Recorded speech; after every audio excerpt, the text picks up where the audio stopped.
I see it on our page now. Okay, looks like we're live on Facebook. Joel, you can start letting people in and introducing people.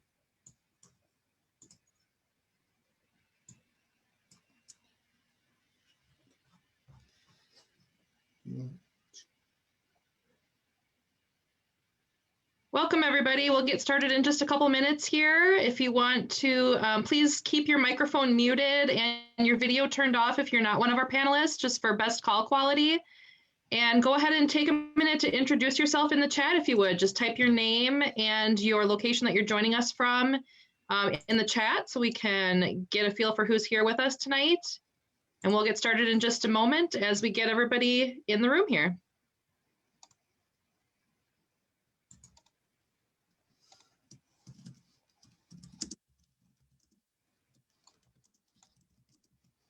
All right, welcome, Kami John from Janesville. Thanks for joining us. Carl, thanks for joining us. Let us know where you're joining from. And if you're just joining, thank you for being here. We'll get started in a few minutes here as we let people join. Please, if you're not one of the panelists, if you can turn off your video and mute your microphone so that we have best call quality for everyone, that would be great. And go ahead and introduce yourself in the chat. Just let us know what your name is and where you are tuning in from. We've got, let's see, Breck from Milwaukee. We've got Roseanne from Boulder City, Nevada. Thanks for joining us. Carl in Madison. Betsy from Columbia, Missouri, Billy in Madison, got Jason from Neenah, Sharon from De Pere, Donna, all kinds of people, Joan in Menominee, Trevin, hopefully I'm saying that right, from Stoughton, and Jeff, hey Jeff, from Milwaukee, Matthew in Madison, Marie from Neenah, Alice is one of our awesome lacrosse volunteers, thanks for joining us. Let's see, Mike from Madison, Nicole from, I'm going to not pronounce that correctly. I have not heard, is that in Wisconsin? That's one I've never heard before. Mezzomini, Josh from Ashland, Nancy. What is it? Mezzomini. Okay, I have not been there. Where is that? West, a little bit west of Madison. Okay. Nancy and Perry from Eagle River. Let's see, Mark from Oconto Falls. And if you're just joining, go ahead and introduce yourself in the chat there. Type in your name and where you're joining us from. We'll get started in a few minutes. And if you're not one of our panelists, if you could please turn off your video and mute your microphone just so we have the best call quality for everyone, so we don't take up too much bandwidth.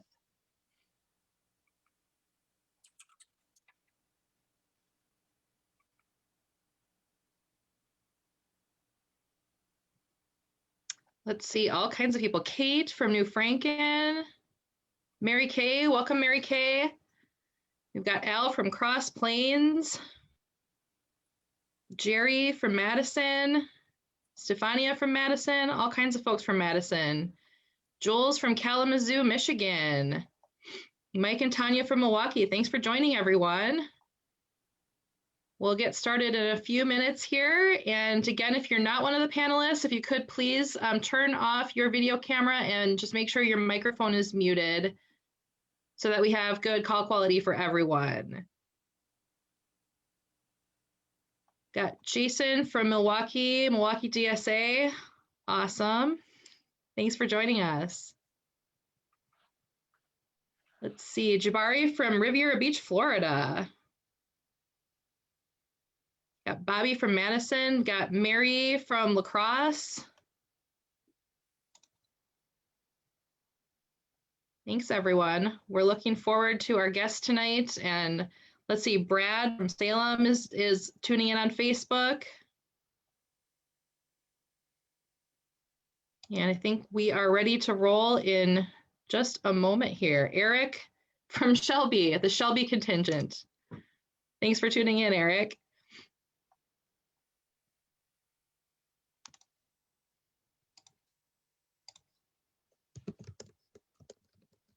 We'll get started in just a moment here. And again, anybody who's not one of our panelists, if you could please just turn off your camera and mute your microphone.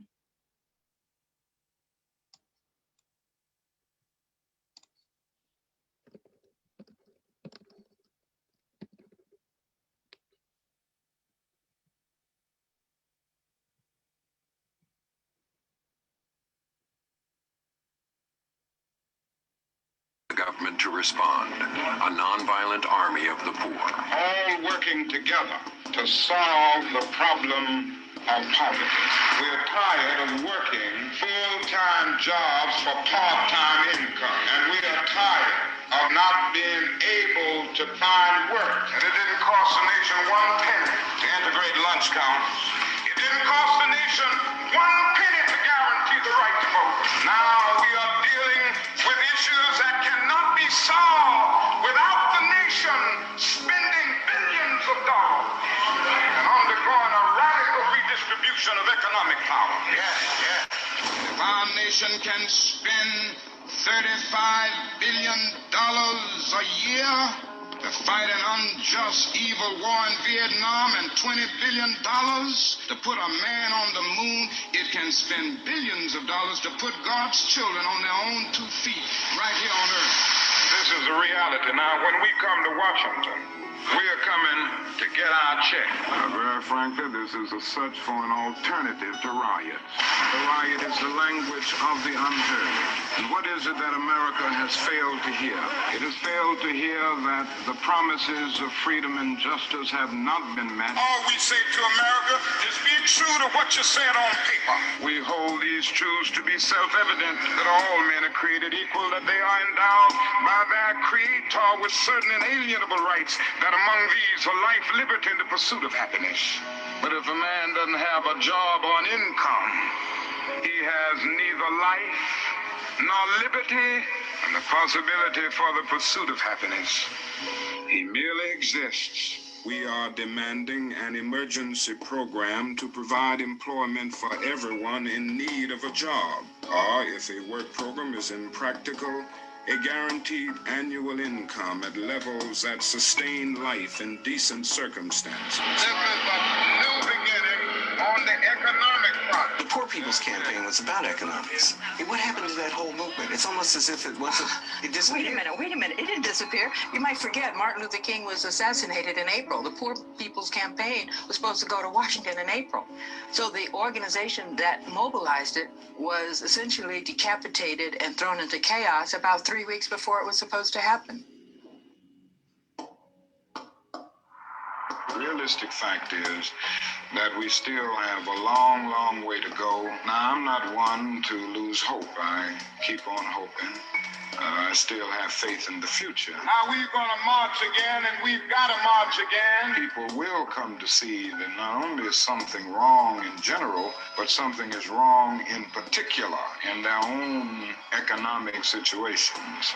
Constantly trying to make ends meet, but because of either no job or a job that is so economically unprofitable that the person can't make ends meet. And I think they see all of these things, and more they're coming to see them.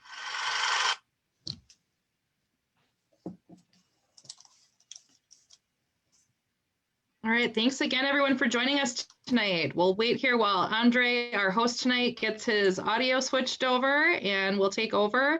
Again, if you're not one of the panelists, if you could please keep your video turned off and your microphone muted, that would be great. It just helps with our call quality. Hello to everyone who's joining us on Facebook. We are streaming on Facebook Live on our Facebook page, and that will be available for later viewing as well. So if you want to share this with friends later or watch it again, you can find that on our Wisconsin Revolution Facebook page. Awesome. Thank you, Joella. And thank you, everybody, for being here. As you guys can see in that video, this is about economic justice and making things right for everyone. But first, before we start and introduce the speakers, I did want to do a few quick words to introduce you what this Economic Justice Town Hall will be about. So every day I wake up, I ask myself, why? Why must there be so much suffering? Why must there be so much pain? Why must so many have so much while others have so little? Is it greed, lack of empathy, overabundance of division? Maybe it's all of the above. One thing I know to be true is that the inaction to treat the underlying causes of economic injustice has resulted in unnecessary suffering for people of all colors. Many like to blame one party over the other for the economic problems that we face today, but this just further perpetuates the false political divide between right and left. It is true that there is a division in this country, but it's not between right and left, but rather it's between top and bottom. In other words, it's the oppressed versus the oppressor. And we've seen this throughout history. During the American Civil War, working class, poor white people were used to protect the slaves of rich white capitalists under the guise of states' rights and protecting their culture. But those poor working class white men had more in common with the black slaves than they ever did with the rich slave owner. Imagine what they could have accomplished if they came together to see that the plantation owner was exploiting both of them for his own personal gain and self-preservation.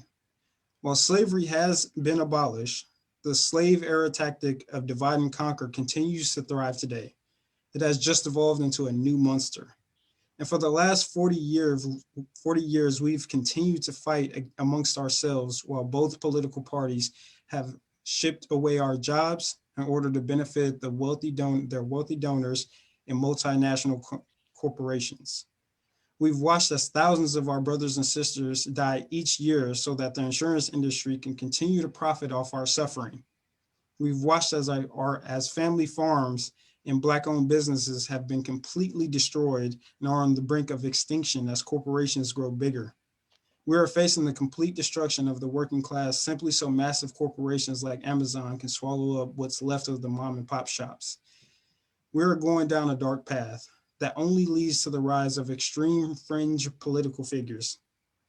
Economic anxiety leads people to revert to extreme political ideologies. We've seen this in the 1930s and 1930s in Germany as fascism rose in the midst of depression.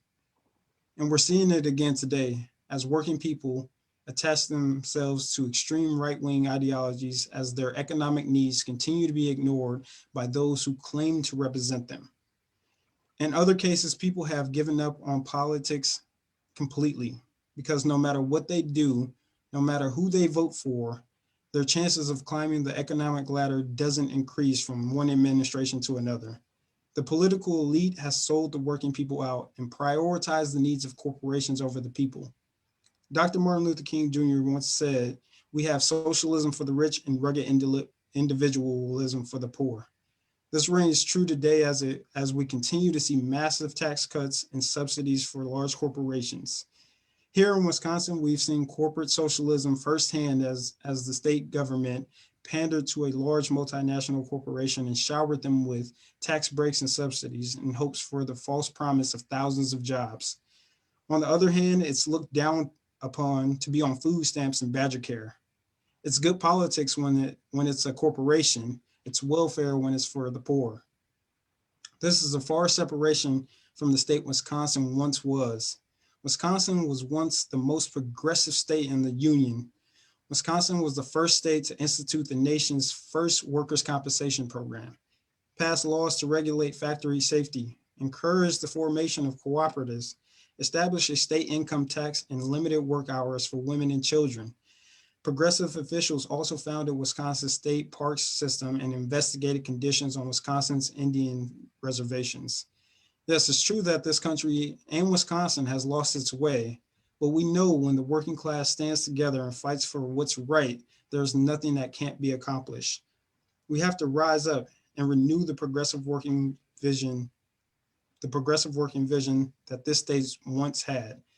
We must have the discussions about establishing a public bank such as the one in North Dakota.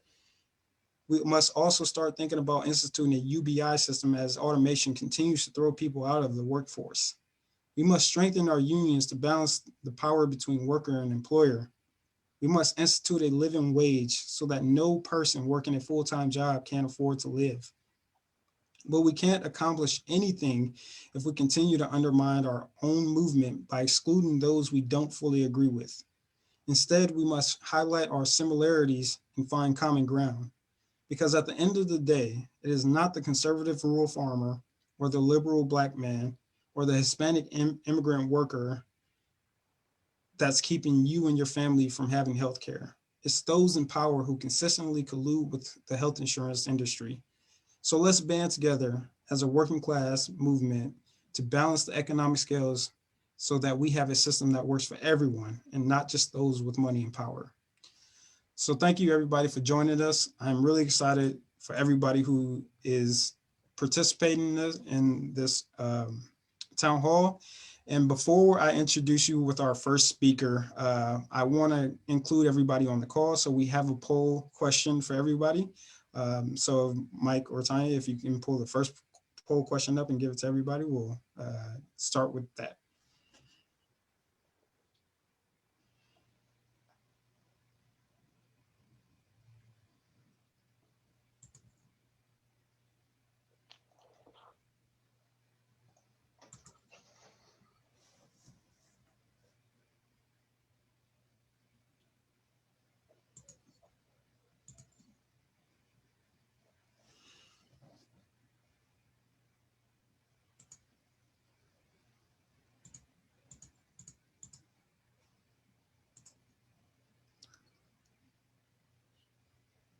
Okay, we might have to wait on the polling question. I'm seeing like a technical issue.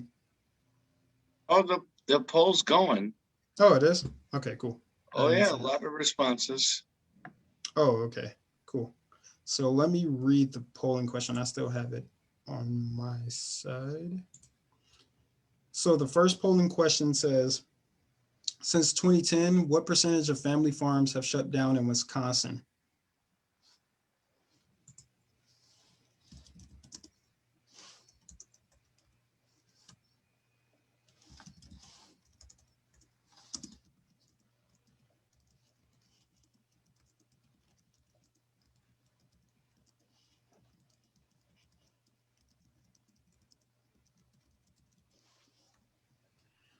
All right, give you guys a few more seconds and then we'll reveal the results and then we'll introduce our first speaker.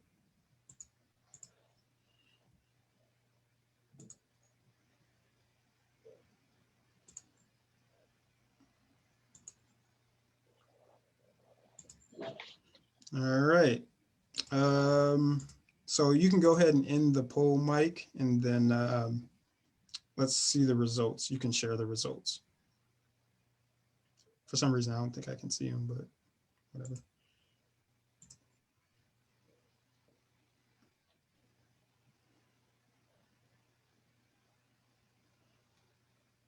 So it looks like we had 4% of people said 10%, 31% of people said 35%, and 64 answered 40%.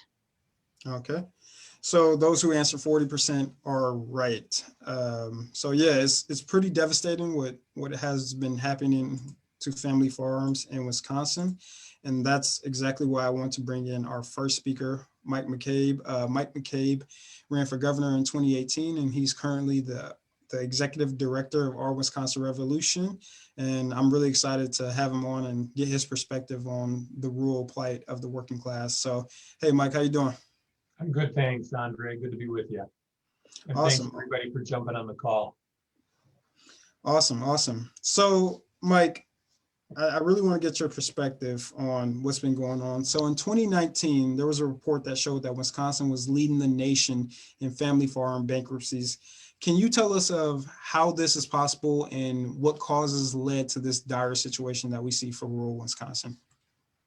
Yeah, it's not only that Wisconsin's led the nation in farm bankruptcies, but also farm suicides.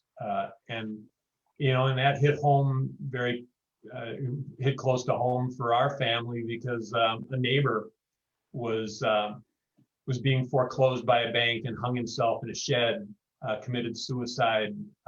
So we buried a neighbor because of this. And, there's a lot of forces at work, but what it really comes down to is the corporatization of agriculture. And it's been a tragic, but also a totally expected byproduct of that corporatization, what's happening to family farms across Wisconsin and across the country. But 50 years ago, we had a federal Secretary of Agriculture, Earl Butz, who said that farmers had to get big or get out. And then we just, in this past administration, had another federal Secretary of Agriculture, Sonny Perdue, who said that farmers have to get big or get out. And that's been national policy. The farm subsidies are steered toward the biggest operators. They get most of the farm subsidies in this country.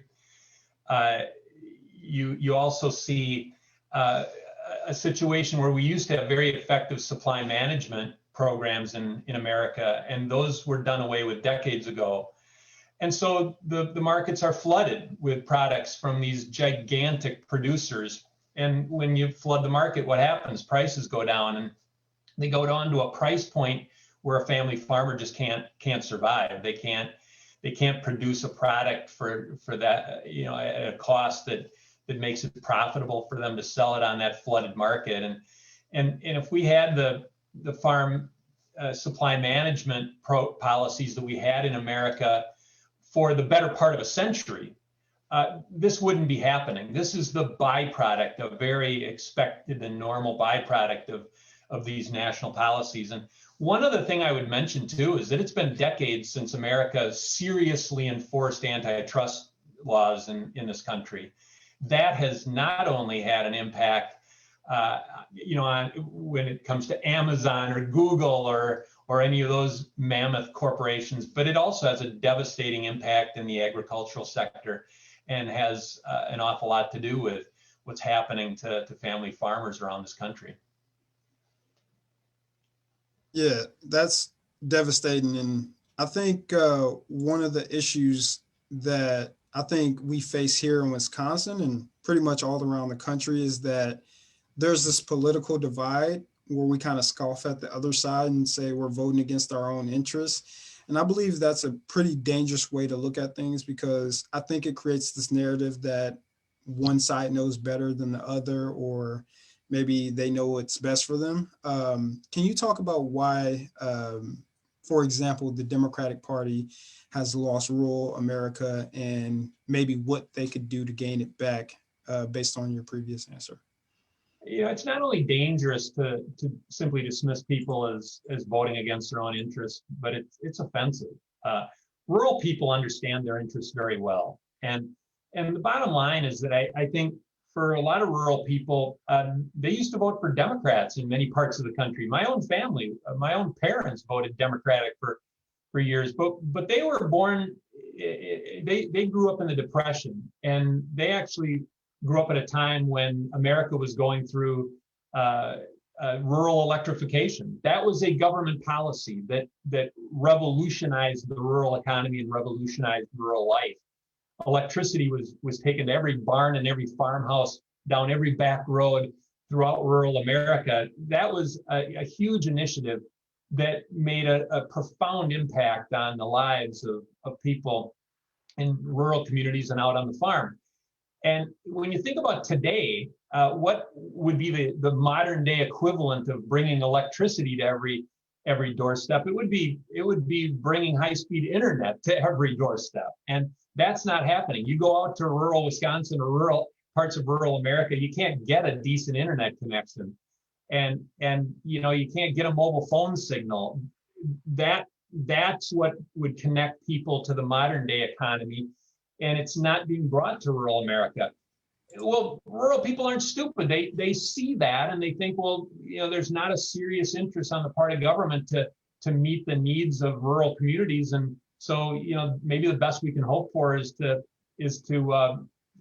side with the party that says that they're for less government and lower taxes, and we can just keep our taxes low. And if that's the best deal we can get, that's the deal we'll take. And so, yeah, there's a lot of resentment about feeling left out from the changes that are revolutionizing our economy, and high-speed internet is a great example of that.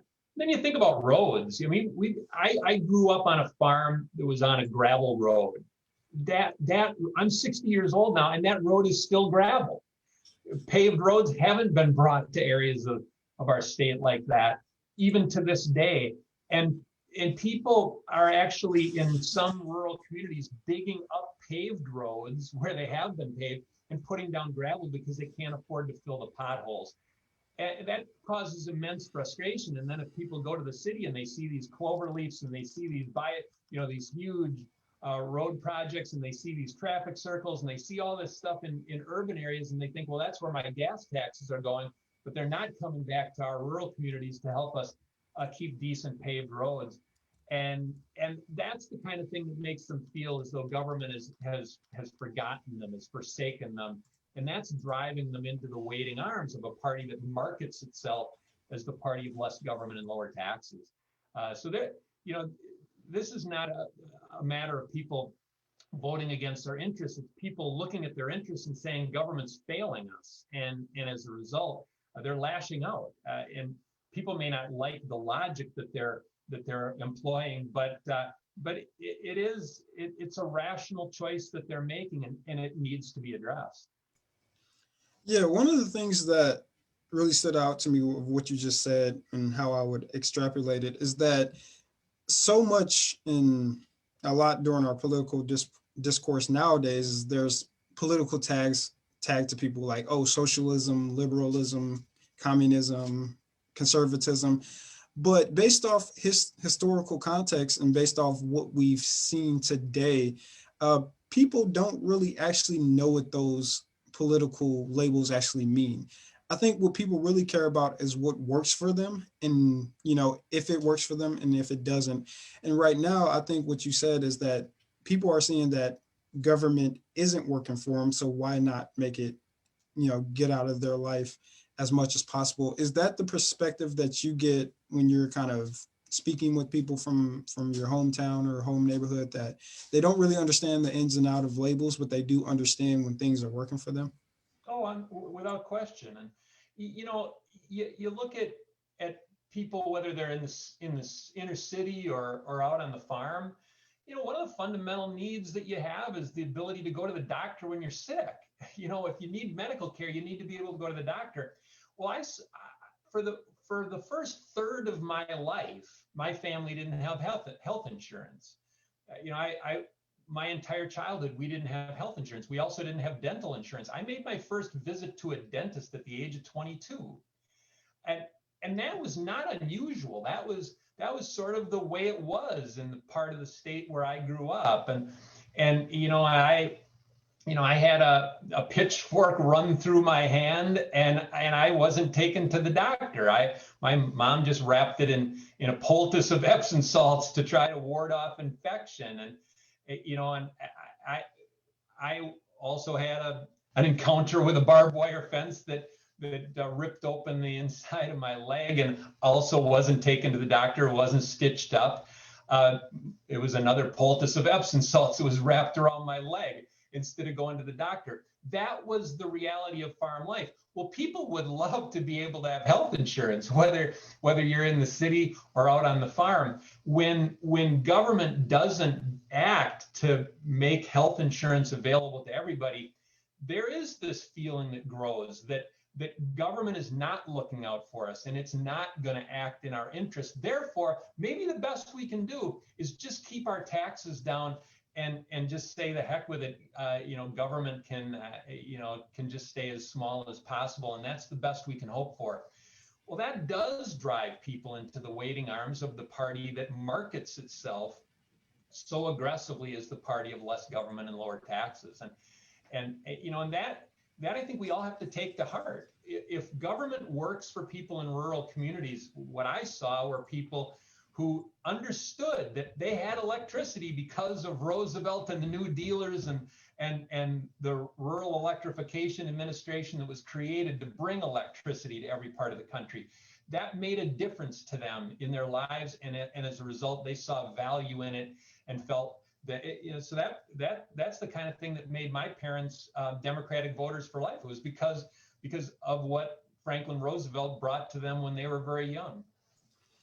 Exactly. And there was actually a question that kind of caught my eye right there, and it asked, well, has Trump done anything for farmers? And I think the point that we're really trying to get at is this isn't one party situation. This is almost a bipartisan as far as the parties go, an issue that they've abandoned the rural class. So it's real clear that both parties are working for the interests of big corporations, and we can see that with factory farming here in Wisconsin. Do you think money in politics plays a huge part in whether both parties have abandoned rural Wisconsin? Oh, without question. And I go back to the answer I gave to your very first question, Andre. A lot of what's happened in farm country has to do with the corporatization of agriculture. And when you think about back in the 1800s, there was a Supreme Court case, Santa Clara County versus Southern Pacific Railroad, that played a role in creating this doctrine that corporations are citizens with rights under the Constitution. And then, of course, in the 1970s, there was Buckley versus Vallejo that said money is speech. Then in 2010, you had the Citizens United decision that basically married those two doctrines. If corporations are people and money is speech, then corporations should be able to spend as much as they want to influence elections. And that's what the Citizens United decision brought us, was this idea that corporations can spend unlimited amounts of money to buy our government and to corrupt our political system. And of course, then big ag and all of these corporate conglomerates flood money into the political process to get politicians to do their bidding. And that's why we have those policies that say get bigger, get out, that steer the subsidies to the biggest corporate conglomerates, that render antitrust laws useless, that create an environment where we don't have meaningful supply management policies that would make a market that where family farmers can make a decent living and can make a profit, but rather are driven out of business in droves. Yes, there is an absolutely direct link between what's happened in terms of concentrating more power in fewer and fewer hands because of the scandal of money in politics, and then what has happened to family farmers and rural communities across our country. Yeah, most definitely. And I think my last question for you has something to do with how I opened with my speech.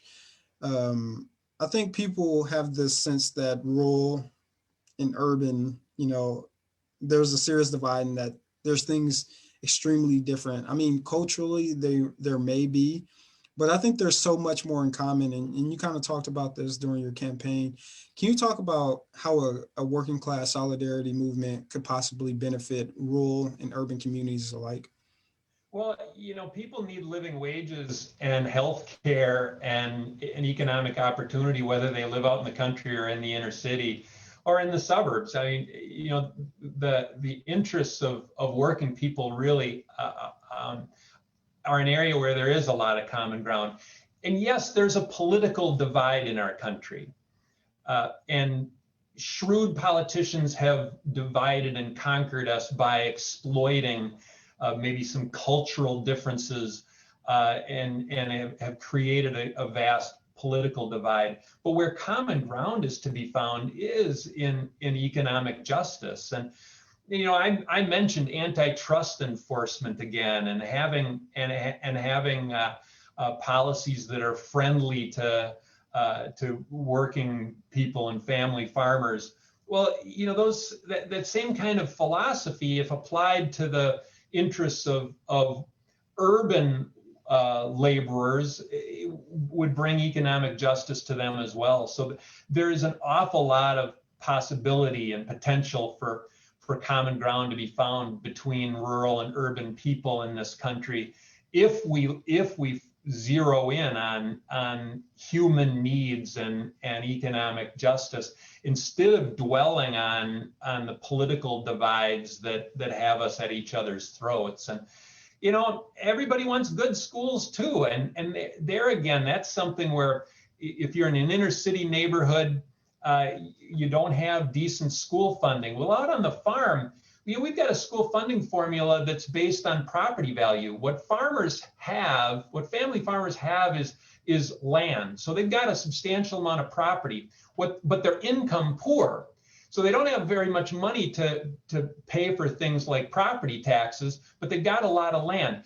The school funding formula doesn't give those people very much help because it bases it on property value instead of student need. If we had a school funding formula that was based on student need instead of property value, then inner city kids would get schools with more financial resources, more aid to help them, but so would farming communities because they're income poor, but relatively property rich, but they can't afford to raise their property taxes to pay for their schools when they get relatively little state aid. So there's just one other example where urban and rural interests could coincide if we zeroed in on that problem, but instead we're put at each other's throats on cultural issues or in those areas where there are political divides, and we don't see our economic common ground. Most definitely. And as always, Mike, I always appreciate your perspective. Joella, do we have any questions for Mike from the chat or from Facebook? Yeah, there were several questions that have come in. I'll try to maybe pick just a couple in the interest of time here, but one question, Mike, and some of this was answered in the comments in the chat here, but there was some questions about the role that CAFOs play in the loss of Wisconsin's family farms. Is that, related to economic justice, or what would you say is that role that CAFOs have played? Well, that's what I mean when I talk about the corporatization of agriculture. These gigantic operations, these agricultural factories, 5,000 cows or 7,500 cows, and they produce immense amounts of milk that they flood the market with, which drives down prices, and it makes it impossible for family farmers to get a living wage for their labor. And one of the reasons why those huge factories are able to operate at a profit is because they shift some of their costs to others, including taxpayers. And a great example of that is manure handling. They poison the water for the neighbors around them. And I've been out to these areas where people turn on a water faucet and what comes out is brown and smells like cow manure. I've seen people turn on a shower and what spills into their bathtub is brown and smells like cow manure. The water is contaminated, but those gigantic factories don't pay for decent manure handling, and they don't pay for the water to be cleaned up. They shift that cost to state taxpayers or federal taxpayers or the surrounding community. That's one of the reasons why they can operate profitably, is because they're not paying the full cost of the way they operate. That's one of the fundamental injustices that comes along with the corporatization of agriculture.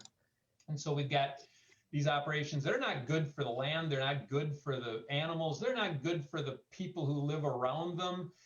And yet that's the model that's been pushed by national policy, and that's really a crime as far as I'm concerned. Thanks, Mike. And then a question that came in from Virginia, who is watching on Facebook, asks, if the U.S. government wanted a healthy economy, wouldn't it pump money into family farms and other small businesses? Absolutely. If you had made a commitment to sustainable agriculture, and if you made a commitment to helping small business thrive, and when you look at where most jobs in America are created, they're not created by gigantic corporations. Most of the new jobs created in America are being created by small businesses. And so if those small enterprises were helped, if those family farmers were helped so that we could get back to a model of sustainable agriculture rather than subsidizing the corporate conglomerates that operate in agriculture or subsidizing the huge corporations. Andre mentioned it in his opening remarks. The state steers a bunch of money to this multinational global conglomerate from Taiwan and to try to induce them to create jobs that they haven't created in the Kenosha-Racine area. It would be way wiser to invest our resources in small businesses, community development, and agriculturally in smaller scale sustainable agriculture. Most definitely. Thank you for reading the questions, Joella. So now I'm going to introduce, actually, before I introduce our next speaker, we have another poll question. Mike, can you launch the next poll question? And I'll read it off to those of you who are calling in.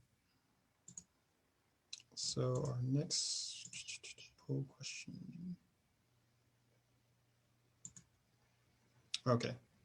So the next poll question is how much do you think the top CEOs make versus the average worker in the United States? 5.8 times more, 500 times more, 278 times more, or 20 times more? And it's multiple choice.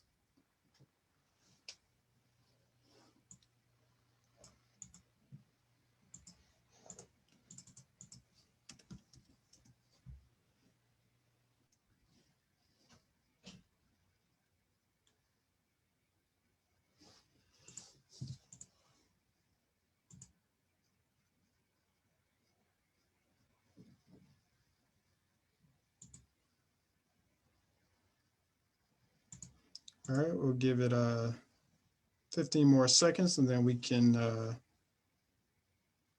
close the poll.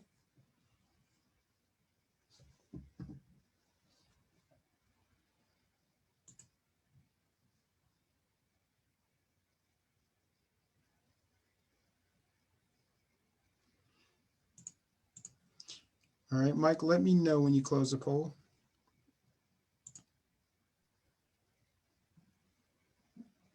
Just closed it and shared. Okay, what were the results?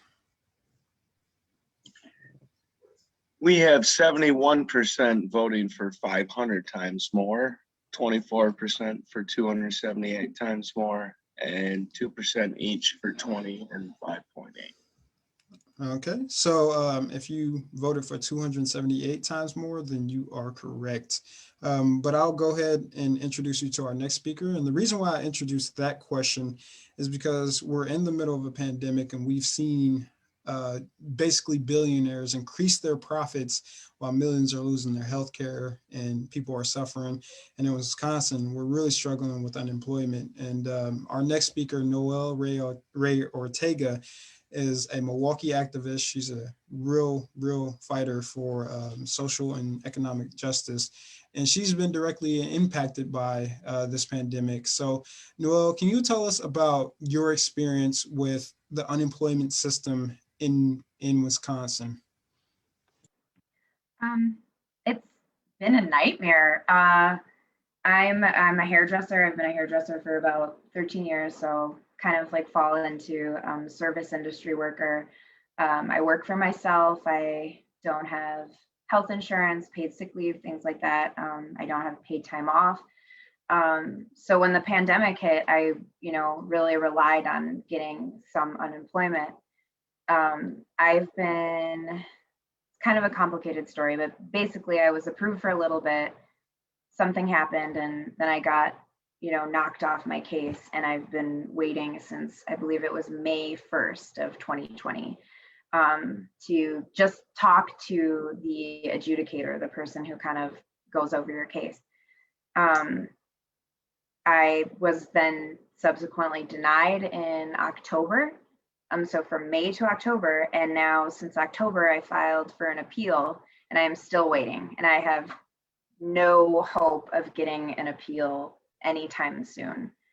And it's really stressful. I mean, it's been really hard. I have to say I've been through many things in my life, and 2020 has been, or was like one of the hardest things I've ever dealt with.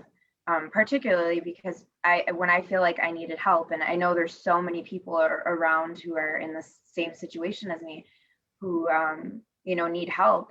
There's nobody. I've reached out to elected officials, and I get robo responses back from emails, and trying to get a hold of people at DPW is virtually impossible. It's just been really hard, and You know, it's really saddening to think of the amount of families and people experiencing this, because it causes so much stress and so much anxiety in a person's life. So to think of so many people experiencing this all at once is just really sad. Yeah, I definitely feel you. And I think what's important from what you said is how important it is to have a strong social safety net program. Um, I think generally speaking, most people work really hard, but every once in a while they kind of need to lift up. And I said this in my opening speech: when it's for corporations, it's considered a subsidy, but when it's people, it's considered welfare. But as far as other countries goes, I think it's good to look outside of the perspective of the United States. Since the start of the pandemic, the U.S. only gave its citizens one $1,200 check in April of 2020, and then we received one more for $600 last month of 2021, while corporations got bailouts to the tune of trillions. Do you think, as just a civilian and a regular person, that the federal government has done enough to uplift workers in this hard time? No, not at all. You know, speaking specifically about the unemployment process, it's awful. I mean, you know, you're treated like automatically you are trying to scam the system. So you're just interrogated and treated like somebody who's not really worthy of getting help right from the get-go. You know, and I was reading an article recently about all the different countries the things that they've done. I think Spain issued like a permanent basic income for people below a certain income level. And I guess they're going to keep it like indefinitely. They instituted as part of the pandemic, but it's going to continue on. Germany has issued grants to small businesses and freelancers, you know, which is something that we have not done here. I mean, when they were first rolling out the business loans, the business grants at the beginning of the pandemic here in the US, I mean, major corporations were applying for this, and you know, our local businesses weren't getting it, but you know, Starbucks and IKEA were getting these massive, you know, checks when they don't really need it. You know, Australia and England, Australia in particular, and New Zealand have been they've virtually stopped the pandemic in their country. I think Australia hasn't had a case in like over a month, and they've paid people to stay home. So, you know, I'm one of those people that, you know, I wear a mask. I don't go out. We're socially distancing. My family stays in, but I work outside of the home, and I do have a choice. I could not go to work if I don't feel like it's safe. I could stop working, but I have nothing. So, you know, I do feel more fearful of like the impending financial doom that I would face. That almost scares me more than potentially getting sick. And I think a lot of people feel that way. And that's something that's not new to the pandemic. You know, I think particularly, like I think about my industry, retail, bartenders, you know, people who work in restaurants, they go to work sick. We go to work sick all the time, like really sick, because, you know, we don't have paid time off, or, you know, we don't, you know, have sick leave. So we go to work, and what does that do? That spreads things. And I'm ashamed to say that. I'm not proud of that. I've stayed home when I really feel like I shouldn't go in, but you know, that's something that people do. And I think there's probably people that have done that through the pandemic, not because they're malicious, not because they're horrible like COVID deniers, but because when you're living in this situation, you're worried about now, you're worried about your kids or yourself or paying your rent. So I think that the United States really stands out in how we have not supported our workers. We are not supported. Yeah, most definitely. And I think based off what you said and kind of going back to what Mike was talking about, rural, urban, no matter where you are, the pandemic doesn't care about your political affiliation. If you're going to get affected by this pandemic or any type of economic injustice, it doesn't care. And I think the question that I'm coming around to with that is, do you think either party has represented the working class from your perspective? No, in my lifetime, no. I think most of us here, I don't need to go on a critique of what, the Republicans do or ways that they fall short for working people. But, I'm really disappointed in people that say they are, Democrat and wanting to help, that they're for working people, because I really don't feel that from most politicians.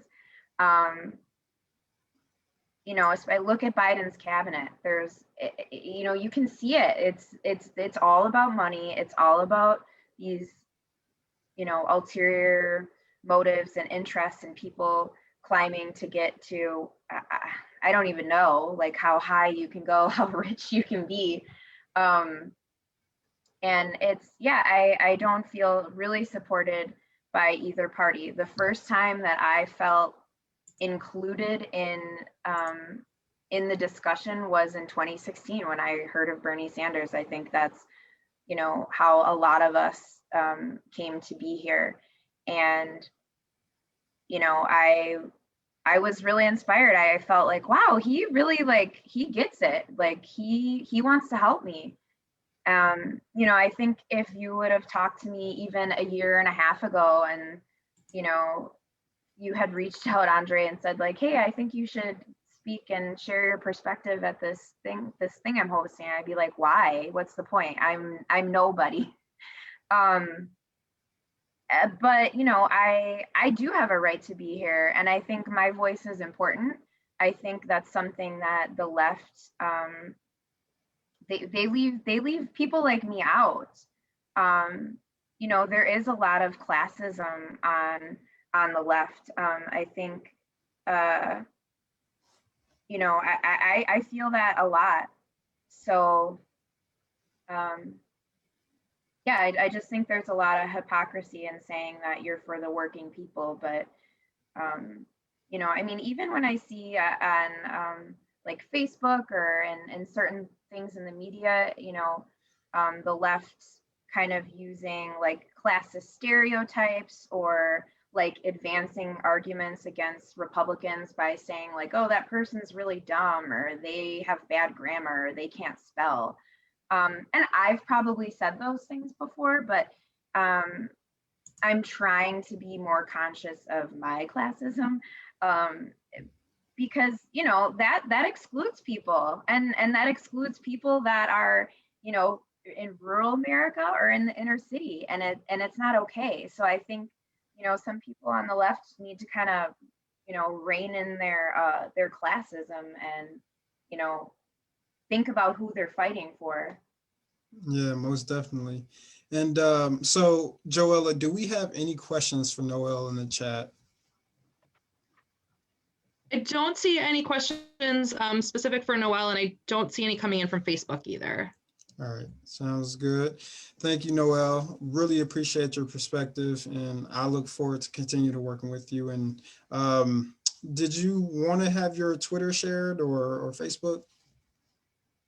Yeah, that's fine. Okay, so if you want to, follow Noel on Twitter or add her on Facebook, we'll put it in the chat for you guys. And we'll put our third polling question in, and then we'll go on to our next speaker.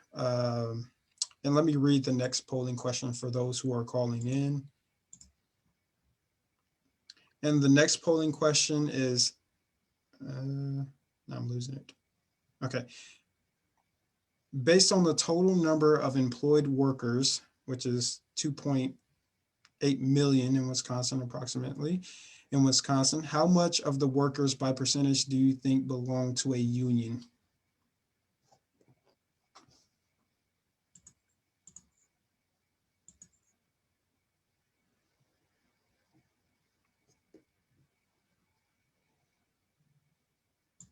All right, we'll give that about 30 seconds. And if you don't get the poll, feel free to put in the chat your answer. That's also fine.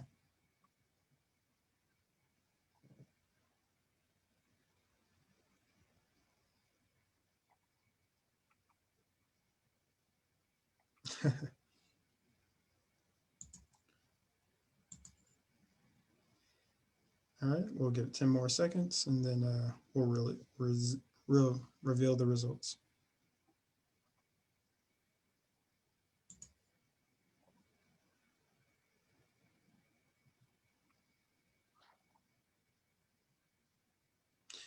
Yeah, this is specifically about union membership. Yes. After Act 10. All right. We've got 70% voting for 8.1, which I think might be right. Second place, 26%, 5.5, 27% for 20%. Yep, so the correct answer is 8.1%. And to give it context, I think back in the 1950s, it was at about 20 or so percent. So you can see the dramatic kind of decrease in union membership, and that has a direct correlation with wages. But I would love to introduce our next speaker. His name is Leopold. I found out about him through a book that I read called Runaway Inequality. It's extremely impressive what he put in this book. I think we all had to have a generalization of the inequality that we face in America, but it's another thing to see statistics and graphs behind it to really give an idea of it. And he really has put this idea out there. So Les Leopold is the co-founder of the Labor Institute and an author. Hi, Les, how you doing today? Fine, how are you? Can you hear me okay? I can hear you just fine. So I think you had to share your screen. So yeah, I'll I'm let going you to take it away from try. here. I may have some problem doing this. Right. Let me give this a shot. Hold on. Share. All right, what are we getting here? I see a graph or like a table. Oh, now I see the Zoom. Okay, hold on. All right, there we go. Got my cover? Yes, sir. All right, let me get rid of the chart. All right, let me just, the reason I do this work is not just because, I want to write about this stuff, but we're trying to build an educational infrastructure to help build the kind of movement that Andre talked about so beautifully in his introduction, and then Martin Luther King was talking about as well.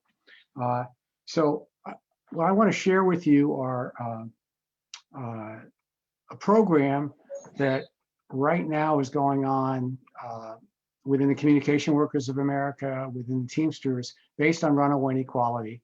And it's done by worker trainers who do from 4 hours to 8 hour courses, and now they're doing them online with Zoom. And let me see if I can make this thing click. All right. So it's really about reversing runaway inequality, and you can only do that if we build solidarity in this very difficult era of runaway inequality and divisiveness. And we're really facing two kinds of movement building options. One is mobilize all those who already agree with us or agree with a progressive agenda and sort of charge forward. And the other is to reach out to working class people who don't already agree with every plank in a progressive agenda. And I'm not here to criticize point number one, but we've dug down into point number two. And we think that runaway inequality is an interesting framework, useful, it works. And I'll tell you at the very end a little story about what I just saw. So we start off with Andre's question. I'm telling you, I should be interviewing him and not the other way around. Our numbers are a little bit different. We ask people what they think the gap is. And there was a poll done a few years ago, and the American people think the gap is something like 40 to 60 to 1. And they're absolutely right for 1970. And here's what's happened since. It's gone from to 127 to 326 to 210. And now we're looking at 802 to 1. We're looking about the top 100 CEOs here. We use a slightly different methodology than Andre was using. And we lead the world in this category. Now, the other thing we get into is what happened to working people's wages since World War II. And since World War II, the productivity of the United States, how much is produced per hour of labor, has gone up and up and up and up. And for the first part of the post-World War period, average weekly wages went up also. And this is for non-supervisory and production workers, about 85% of all of us.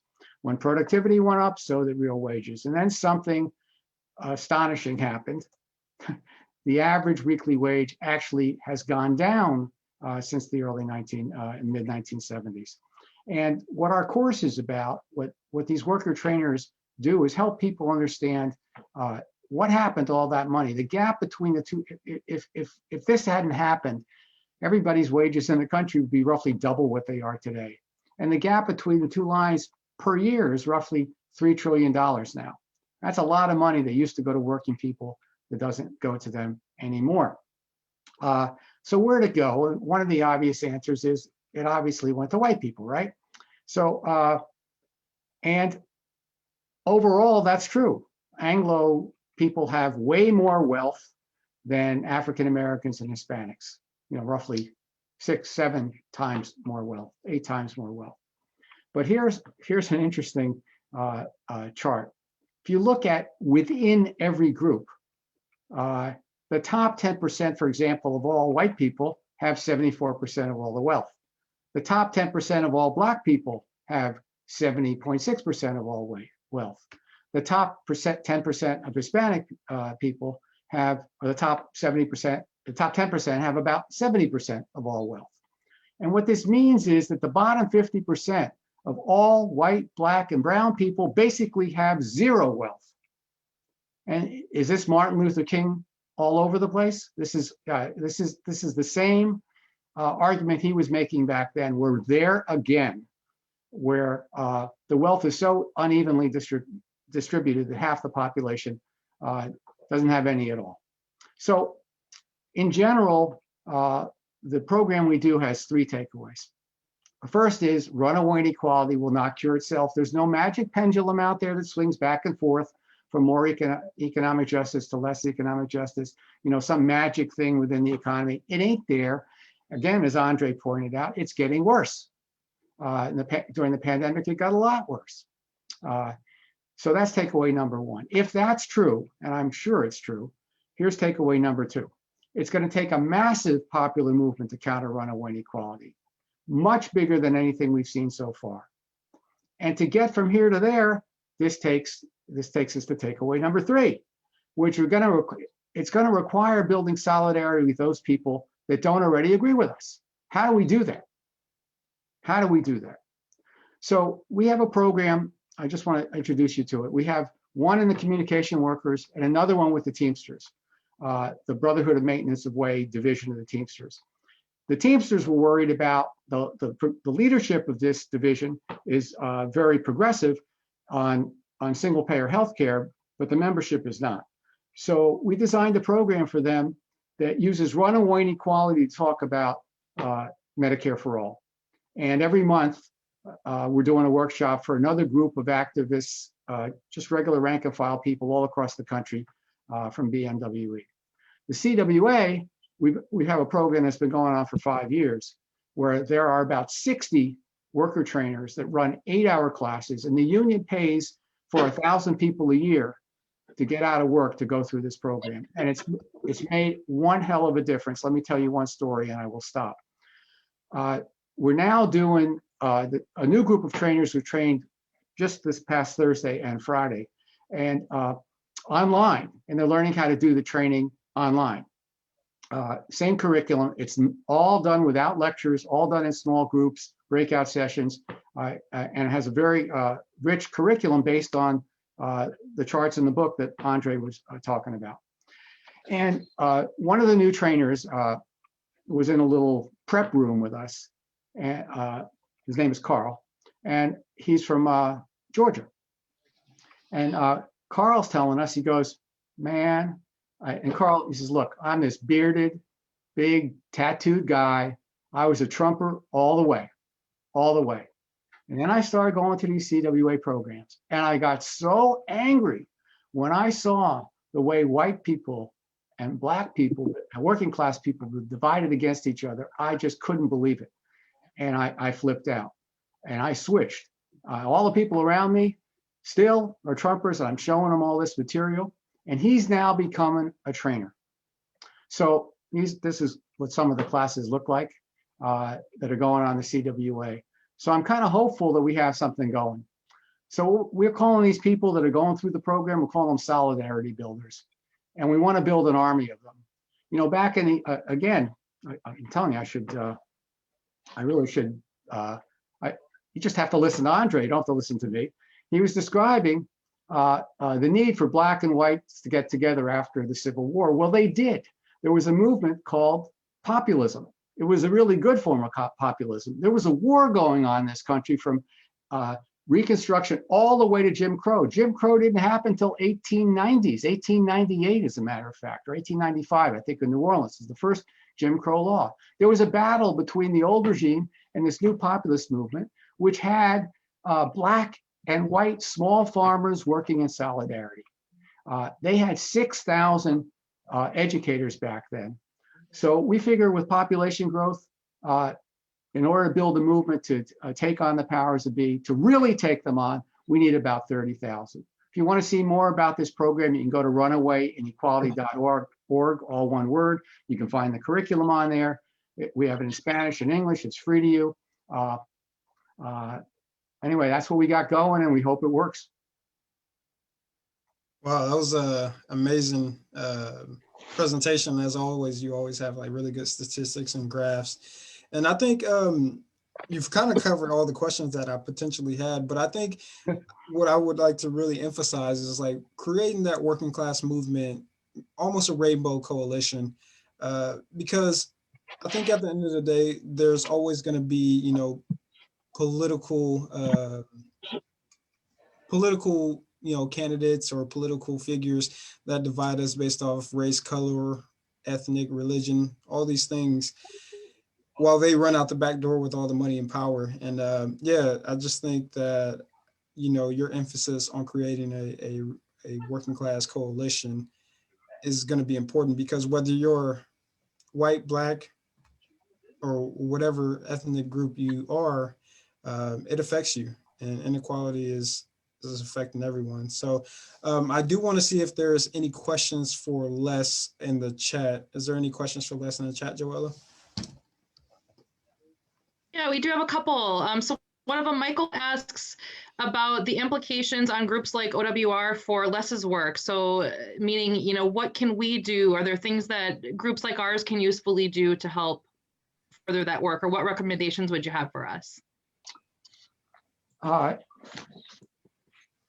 We have found that education is absolutely necessary to build any kind of a movement.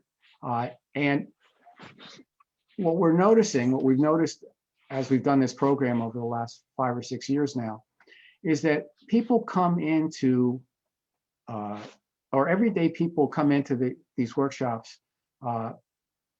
they have a very fractured view of the world. It comes at them in many different angles. This issue, this problem, that problem. What's missing is a framework that holds it together. And the runaway inequality framework provides an opportunity to kind of make the pieces fit together. So I would urge any group to develop a really strong educational program and work people through it. There are two things that we have going in this program. One is the framework, but the other is the methodology. we don't tell people what's right or wrong. We set up small group discussions with questions, and we give them materials, and what we do is this: we ask them to seriously consider the point of view. That's all we ask. We don't ask them to decide X or Y or Z or all come around to this position or another position. We just want them to seriously consider information. And when you have adults together and you put them in small groups and you give them time to work on something, they really work on it. By about the 5th or 6th hour of this program, and you can do this over time, over multiple weeks, et cetera, one of the activities that they do is they're asked, I mean, and they've done all this kind of, they've looked at all the different divide and conquer historical moments, and they've looked at materials, and they've done little presentations on them. But one of the things they're asked to do is to draw a world without runaway inequality, draw their community without runaway inequality. And they do these amazing drawings. I mean, they build a world. You don't have to tell them anything. They build a world that sounds just like what the speakers have been talking about, what a more just world looks like. So to create the space to show the respect that, you know, again, Andre mentioned in his introduction, to respect, you know, not tell people they're voting against their interests or anything. We don't tell them anything. We just give them the information that we've assembled. We share a framework, and we give them the space to seriously consider it. That kind of education, I think, is something that any group anywhere can do, because it gets us out of our bubble, our echo chamber, where we're kind of all talking about the same thing. The problem, the reason unions are so important is they're not self-selected organizations. People come to unions, the boss hires them, not the union, the boss hires them. So they come from all different walks of life. And so it's a constant struggle for unions to build some sort of collective sense of solidarity. It's harder for us on the outside, if you don't have that entree, it's harder to reach people that don't already agree with you. So that's a struggle. And finding ways to do that, you know, through community organizations, churches, et cetera, I think it would be the key to making education extremely valuable for movement building from where you are. Yeah, most definitely. We cannot underestimate political education. And if you guys want to check out Les Leopold's book, it's called Runaway Equality. And hopefully, do you have a link or anything? Oh, okay, sorry. Inequality. If you guys have a link to it, please put it in the chat, and we'll also post his social medias. Yeah, you can get it at runawayinequality.org, and I think you can get some used copies on, God forbid, Amazon. You get free shipping with us too. As long as you're getting a little bit of kickback to it, we can. No, actually, I don't. Less evil. What? I gave all the royalties to the Runaway Inequality Educational Fund, and we sold like $250,000 worth of books so far. So it's all gone back into the education program, not to me. Yeah, that's amazing. Well, at least you've done it for the right cause, and we can appreciate that. So, Mike, can you put up the last poll question, and then we'll introduce our last speaker, which I'm really excited to introduce. And we'll give you about 30 seconds to answer that question, and I'll read the question for you guys. And our last question is very short. It's a true or false question, and it says having national debt and deficit is bad for the public. True or false? Keep it simple. Probably won't even need a full 30 seconds to answer this, but.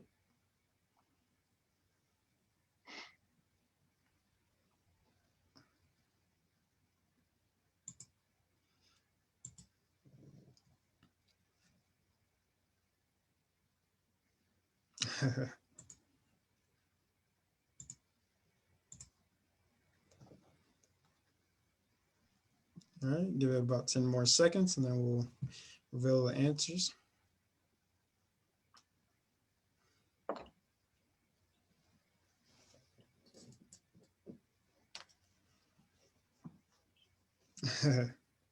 Yeah, that's a good one.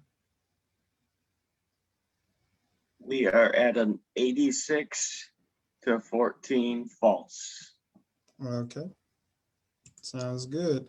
So, I mean, I'll go more into the answer because it's more nuanced than just saying true or false. But this will kind of go with the conversation we're going to have with Stephen Grumbine. So Stephen Grumbine is our next speaker. I learned about him through a friend named John. He's pretty awesome. He is the CEO and founder of Real Progressives. He's pretty much an expert on modern monetary theory. I kind of dipped into his videos and learned a lot about it, and was kind of blown away about what I learned. Can you introduce yourself, Steve? Sure. Thanks, man. I appreciate y'all having me on. And when you were saying he's a really great guy, I thought you were talking about John, Kami John, who had it turned you on to me. So both of you guys are awesome. He's a pretty awesome guy too. Yes, absolutely.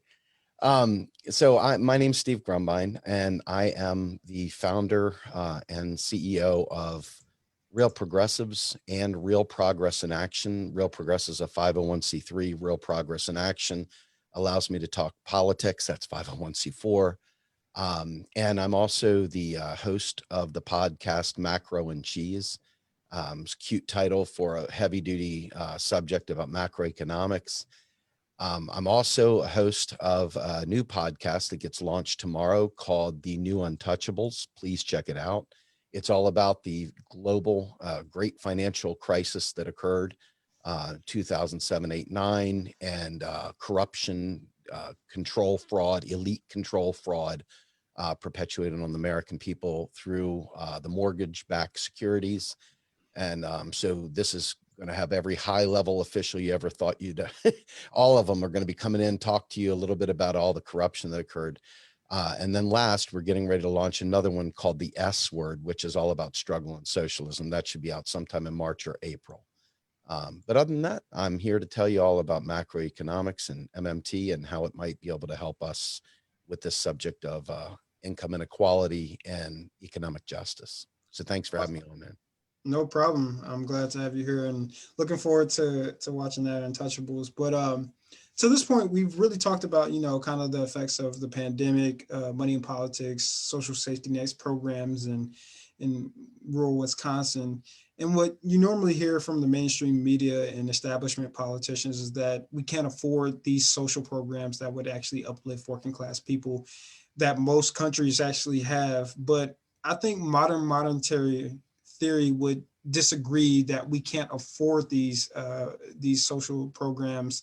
Can you explain to us how we can fund, these progressive social programs through MMT and basically, yeah, that's the question. Okay, so first things first, you don't fund anything through MMT. That's the best part of it. MMT is a lens that describes the way the system works and does not work today. And especially from going back to some of those graphs from 1971 to present, when Richard Nixon took us out of the Bretton Woods Accord to remove us from the gold standard. At that time, it was more of a global gold standard, whereas the United States had become the de facto reserve currency and so forth. And a lot of people really, really, really stuck, like they have this time stuck where they're living in 1970 and they can't get past 70. They're staying in 70 economically, and they don't understand that major shift that occurred when Nixon took us off that.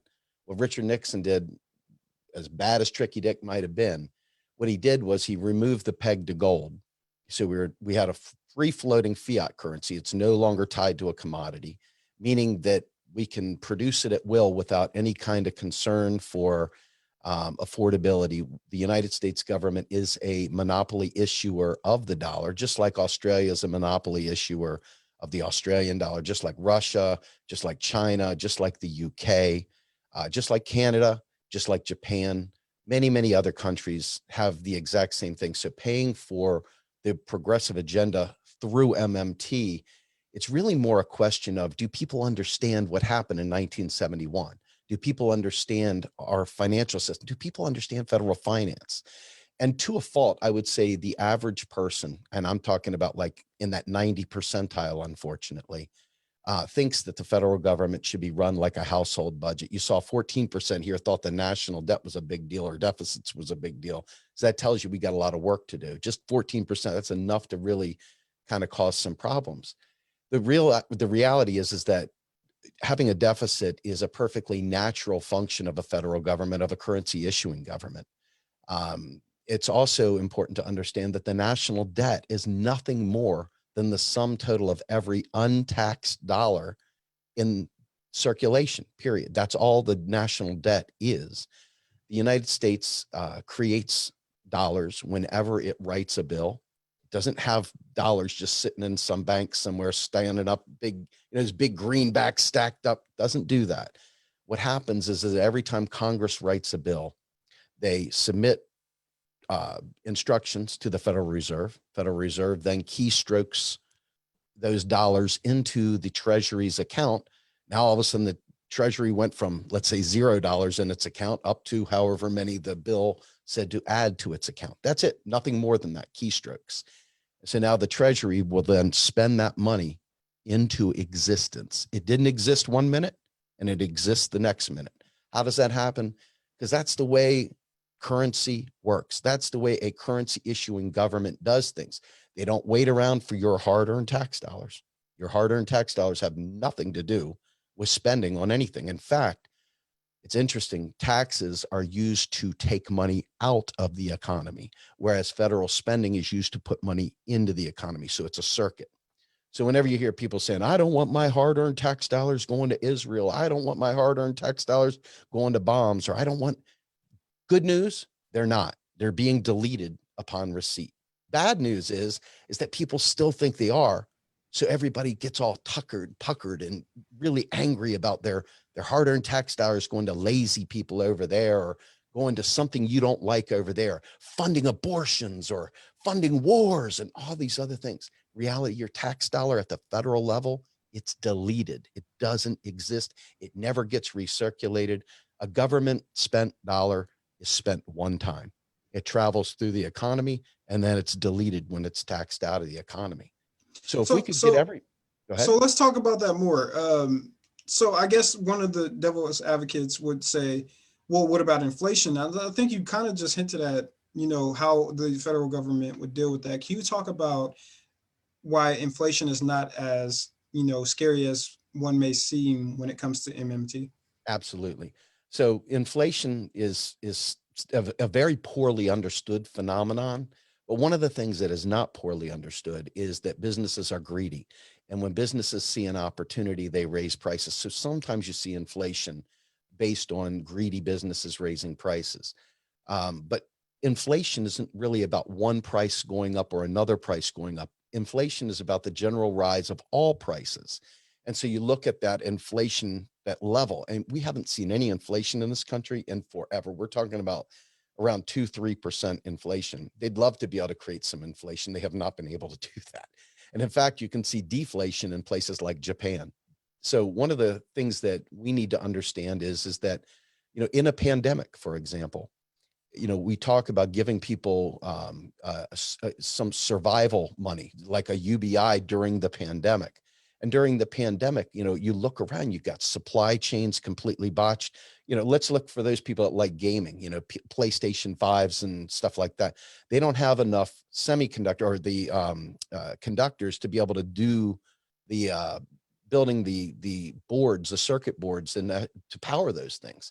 So that's what the backup is there. So the prices, if you go out there and try and buy those things on the secondary market, they're like $900, $1,000 per system. Reality is if they'd have had those things, they would be right back down to the regular price. So one of the things that MMT talks about when it comes to inflation is look at unemployment. Do we have unemployment? Well, right now we have massive unemployment. Under normal circumstances, a Federal Reserve has operated with its full employment mandate under something called NARU, which says we got to have a certain number of people unemployed to keep inflation at bay. If we don't have a bunch of people unemployed, then we might have runaway inflation. If we print money, we'll have inflation. Well, quantity theory of money, which was a Milton Friedman libertarian stance, was completely debunked. It's nonsense. It's a lie. But number two, the other thing is about scarcity of goods and services. So in other words, if we run out of gas prices are going to go up. If we run out of wood to build houses, price of lumber is going to go up. If we run out of water because water is polluted all over the place, the cost of water is going to go up. You think about it, if one of those things like petroleum products is used in everything we produce, and suddenly the price of petroleum goes through the roof, well, the general price rise is going to be significant. That's going to happen. So those are the sorts of things you have to worry about. But when it comes to printing money and things like that, that has no bearing whatsoever. In fact, until you get to a point of full employment, you really don't have any concern, because it's really about the real resources that are available for purchase in the government's unit of account, which is the dollar in this case. So without boring everyone to tears about this, the fact of the matter is that you've been lied to your entire life, that our government could have been doing all of these things. In fact, we could have been giving a job guarantee to everyone, like MLK said at the beginning in that montage. He said straight up, give everyone a job with a good paying wage. And for those people where it is not feasible to provide a job guarantee, provide them with a guaranteed minimum income. He didn't say a UBI. There's a reason for that, because a UBI has no productive output, it has no price anchor, and it is purely status quo. And it's Silicon Valley, dream to get everyone to be consumption units so that they can push the gig economy. I'm here to tell you that a federal job guarantee offsets that and is a real game changer, because it blocks companies from subsidizing poor wages. Anyway, to your point though, inflation is not an issue right now, simply because we have massive unemployment. We are nowhere near capped on our productive capacity, and it's not about money. Inflation is not a monetary phenomenon. It's a scarcity issue. It's a production issue. And so if you think about it in those terms, I don't think we have anything. In fact, there's no serious economist out there. Like I said, no serious economist out there talking about inflation right now. People like Stephanie Kelton are laughing, saying it's a non-factor, and she's right. It's a non-factor. Exactly. So And exactly. And I think we can see an example of that during the pandemic, as they literally just kind of moved some dollars over from the Fed and corporations got their bailouts. But in the respect of time, is there any questions for Stephen in the chat? Yeah, there's one question that came in. Hold on, I'm scrolling to it here. Or actually, I guess we have two. We have one from the Zoom here, and then one from Facebook. So question was, what do you think about forum local currency and expand it? Community investor groups that invest in local businesses, co-ops businesses. So I think there's a lot of great opportunity there for complementary currencies. We did a couple podcasts on this. One is called the Uni. And so if you go up to New York, they're within the SUNY system, they're looking at putting forward a complementary currency they're calling the Uni, that would allow them to subsidize the college world, to be able to help students afford food, to be able to kind of pick the whole community up. So from a standpoint of limited use, can this help? Absolutely. The problem is, and I think you can see it all around, the average person, they have about 30 seconds of time to listen to you. And if you get past 30 seconds, you've lost them. And complementary currencies require an attentive audience, not some rabid band of cool people that understand it, 10 people wide. To Les's point, we need a massive movement. And the only way to do that is through education. But we have this conundrum. We are a fast food culture that enjoys, reality TV, cartoons, and video games, and we have an immediate need for gratification. So how do we bypass that? That is the million-dollar question of how to get people to pay attention to stuff that doesn't seem as fun or sexy. Economics bores most people, makes them wish they could watch walls of paint dry. But it is the straw that stirs the drink. And all you got to do is look over at someone like Hillary Clinton back in 2016, when she laughed at Bernie Sanders and said, "Where are you going to get the money, Bernie? How are you going to pay for it? It's pie in the sky." And this is the standard neoclassical centrist Democrat stance on deficits and on spending.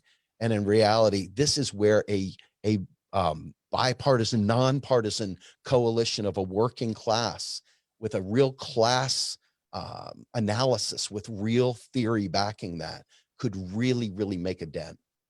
So, hats off to Les for pointing that out also. Thank you. And then a question that came from Virginia, what's the difference between balancing the budget and balancing the economy? Well, budget is just an accounting trick. You look over there, you have two sides of the ledger. You've got assets and you've got, credits or debits and debts and so forth. And so you've got to be able to look at your balance sheet, and that's balancing the budget, making sure your inflows match your outflows. As far as balancing the economy goes, if you've got people struggling, if you've got people eating, out of a trash can, or worse, just not eating at all and dying. And that's really what it comes down to. This austerity that we see, the lack of spending on people, has bred murder, in my opinion. This is not some accidental thing. This is not a mistake. This is straight up lethal killing. Okay. Austerity is murder. And so when we don't understand economics, the people in play that want to retain power, that like the gap just the way it is, so they can measure themselves against other people, those people right there are intentionally doing this. This is not an accident. And so when you think about balancing the economy, you got to think about, number one, resources. You got to think about the environment. Steve Keen, very, very good at understanding the fullness of the environment mixed with the economy. You also have to consider the people, the quality of life. There's a lot of factors that go in there when you consider what a balanced economy looks like. And from an MMT perspective, MMTers would say, rather than balancing the budget, why don't we look at an inflation constraint? Because that seems to be the first thing that the Milton Friedman tainted mind has brought up, is what about inflation? We'll have hyperinflation. Oh my God, we're all going to die. What happens when the dollar isn't the world reserve currency? Blah, blah, blah. And they don't know anything about economics, but they know these horrible fear things. They got them drilled into their head because of intense propaganda. And it's been very effective at keeping us from each other. But imagine if we could institute a job guarantee that would allow immigrants to have a full life. Imagine if we could produce a job guarantee that could help people in rural America lead a full and healthy life. Imagine if we could make it so that the people in inner cities had a job guarantee, and then no more predatory hiring, no more crap wages, no more gig economy. And you talk about a de facto union of the people, a voters union.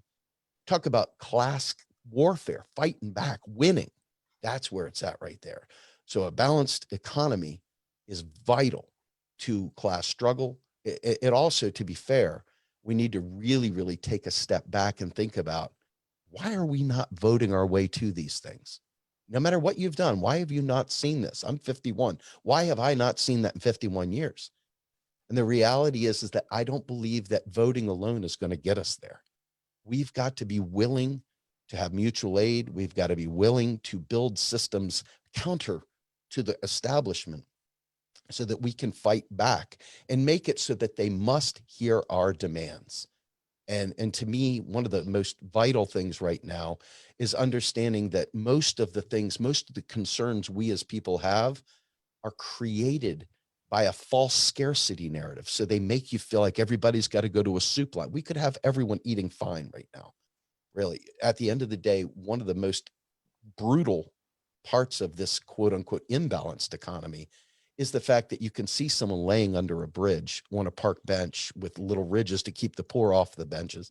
And you can see this and nobody cares. They just walk right by because it's become so ingrained in our society to have tent cities, to have people poor, to have people killing each other. And I think it's vital that we have a balanced economy.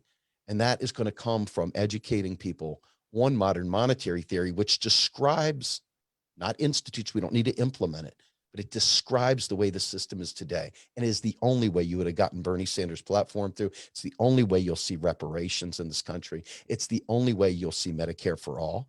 It's the only way you'll see a job guarantee. It's the only way you'll see a Green New Deal. It's the only way you'll see student debt eliminated. So hopefully folks do pay attention, take an opportunity to read Stephanie Kelton's book, The Deficit Myth, and follow us at Real Progressives. We'll talk about it all the time. Most definitely check them out on Facebook. They do some great work over there. And I'm excited. I hope everybody comes away from this and, really check out what MMT is and really get involved. So we all we're also having right now that's going on, a food drive in Madison, put together by our Southwest regional organizer, Ashley. So I did want to see if there was any people in Madison that had any words to say. If not, we'll go ahead and do closings, but definitely want to give you guys the opportunity to kind of speak up, because you guys are going to do good work out there. Even though the snow is crazy, they've decided to do a food drive and get people food. So not only are we talking about economic inequality, we're also trying to fight against economic inequality by helping those who do not have food this winter. So, you know, we're really trying to fight this and figure out ways to deal with it. But if they're not on, we'll go ahead and do closings, and we'll let you guys get on to the rest of your day.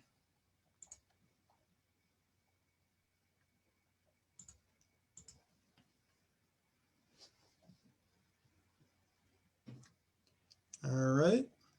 I'm not seeing anything, but just to give you guys a few more updates. So this is not the only food drive we're doing. We're also doing basically food drives all over the state. So we're having a food drive in Milwaukee on the 27th. You can get details of that food drive from our Facebook page. It will be posted to the local Milwaukee page and the OWR national or state page. So you can see how you can help out and deal with food insecurity this winter time. There's also going to be a food drive in the Fox Valley. Kathy, would you like to come on to talk about that for a second? Sure, that's also going to be February 27th, 9 a.m. to 12:30 p.m. That's going to be in the parking lot of St. Vincent de Paul and Oshkosh at 2551 Jackson Street. And we're taking both human food and pet food. The human food will go to the Oshkosh Area Community Pantry. The pet food will go to the Oshkosh Area Humane Society. So come on out. Amazing. And Joella, was there one in La Crosse? Yeah, thank you, Andre. We are holding, it's actually a supply drive in La Crosse next Saturday at our main library parking lot from 12:30 to 3:30. We are collecting hygiene supplies and cleaning supplies and that sort of thing for two of our local community schools that are among the more economically depressed schools in our district. So we are dropping the links for those in the chat as well for people who are in our area or over in the Fox Valley area where Kathy's is. Awesome, sounds good. And if you guys are over there in the Northwest, go ahead and check out what they're doing in La Crosse County.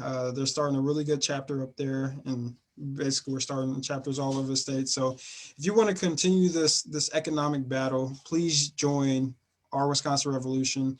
We're really trying to change the political landscape in this state.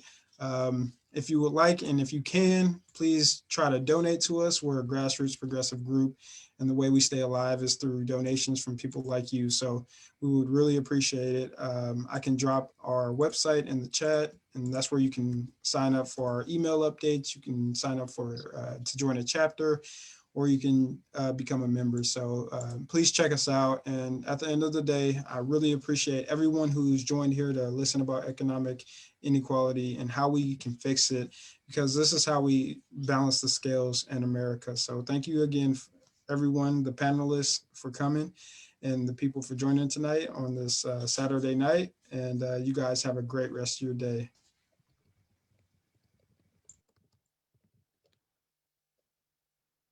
Thank you so much for having me on, man. I appreciate it. No problem, Stephen. I'm gonna have to follow up with you because you kind of blew my mind there. Hey, look, man, this is all I do. I wish I could actually make a career of it, but in the absence of that, I literally never am off. I work 7 days a week, 24 hours a day. So please contact me anytime. This is all I do other than raise a family and work. Awesome. So this is it, though, Yeah, man. very, very nice work. Thank you for having me.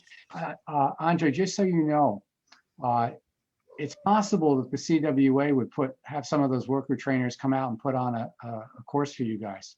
Awesome. Yeah, I mean, so if that makes sense, if you want to see that, I think we could probably arrange it. Anyway, Yeah. Let's stay in Great to meet you contact, all. and we'll try to see if we can get that set up. And I'll have to follow up with you as well, because you put some interesting information that I'm sure a lot of people here would like to know a lot more about. So I'm just I'll definitely following you, actually. Steve, very nice to meet you. And I'm glad you're pushing the MMT. That's critical. Thank you, sir. Excellent. Thank you very much for having me. I'm gonna run. Have a great weekend. Take You care. guys have a great night. Goodbye, everyone. Really nice meeting you. Bye, everyone.